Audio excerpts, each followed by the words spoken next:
Dustin Hutchison, VP of Services and the CISO at Pondurance.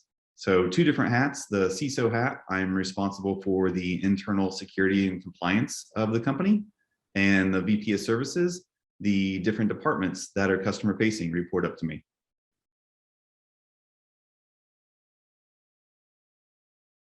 My start in cybersecurity really was born out of compliance. Early in my career, I was focused on workstation, server, and networking, some general IT things.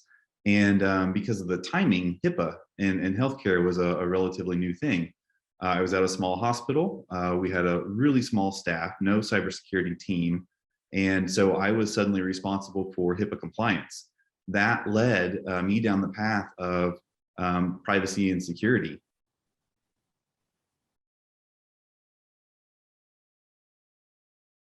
Yeah, so early in my career, when I transitioned from pure break fix and general IT and really started to focus on compliance and cybersecurity, I realized that I needed a seat at the table. And what I mean by that is from the leadership standpoint, learning the vocabulary of business, not just focusing on the pure technology.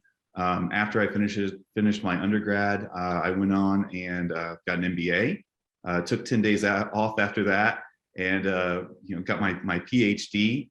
And I think that education plus the opportunity from organization standpoint really kind of led me down that path.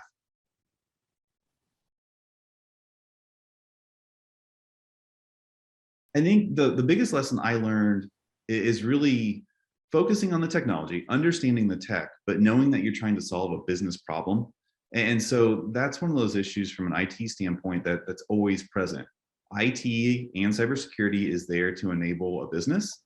And so understanding what the business is trying to do is really the primary key.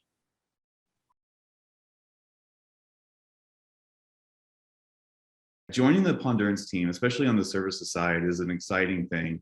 The exposure to so many different customers, environments, and networks is just outstanding. And then plus the collaboration between the teams.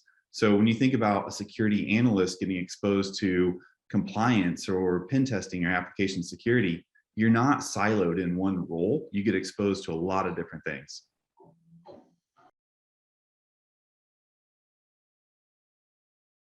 So from the student standpoint, I teach undergrad all the way up to doctorate level students. And so, there's a lot of different experiences and knowledge that come out of those different levels.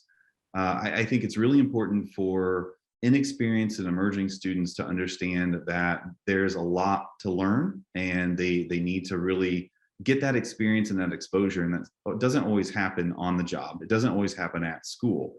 Sometimes your education is in your own hands, even if you have great professors, great curriculum. So I think also being open to shifting gears. So you may go into the field thinking, hey, I want to be a pen tester when I grow up. And as you start working towards that, working in your home lab, doing some different things, you may quickly realize that you're more interested in something else. So being open-minded to how broad and deep the cybersecurity field is really important.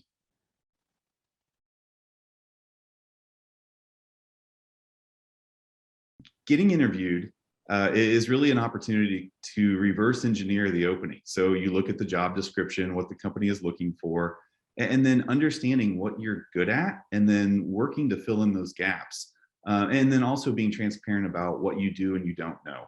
I tell a lot of my students that you're not going to come out of school knowing it all. So looking at those job descriptions, doing what you can in a home lab environment or some additional research or reading really goes a long way. And then when you're being interviewed, relating the question back to your own personal experience in that context is really important.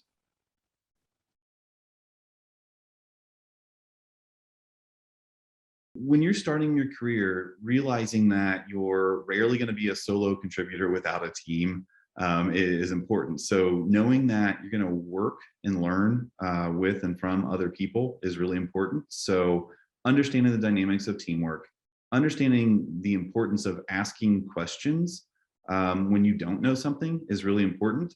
And then also understanding deadlines and expectations. If something's not clear, being okay with asking for help and advice. The technical skills, most people are motivated and driven by that because it's fun. So those come a little bit more naturally. So rounding that out with those personal transferable skills is really key.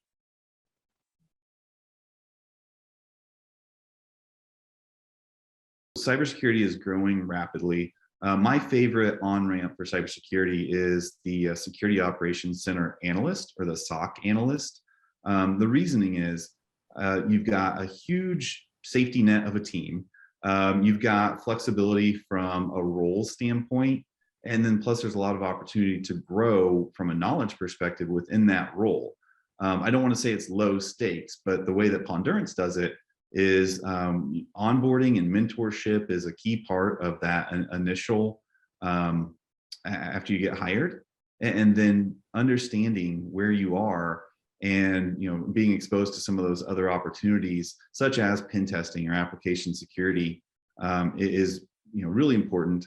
Also from a consulting standpoint or professional services perspective, a lot of times those type of employees have a lot more experience, but there's opportunities there for students and inexperienced employees to understand regulatory compliance and how to perform risk assessments in the cybersecurity field also.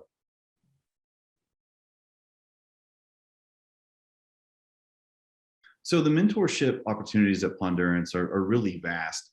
I mean, right out the gate, I mean, we are a collaborative sharing team anyway. And so you see that across the board. Any new employees have that safety net of a mentor that goes hand in hand with their onboarding. A consultant, for example, they won't run a solo project for quite a while. They will spend a lot of time shadowing another consultant. The same goes with a Security Operations Center Analyst or a SOC Analyst, where they are grouped with other people that are working that specific shift. They are given specific responsibilities, and they've got someone that they can escalate anything that they find to, and then also the expectation of a QA or quality assurance review before anything goes customer facing.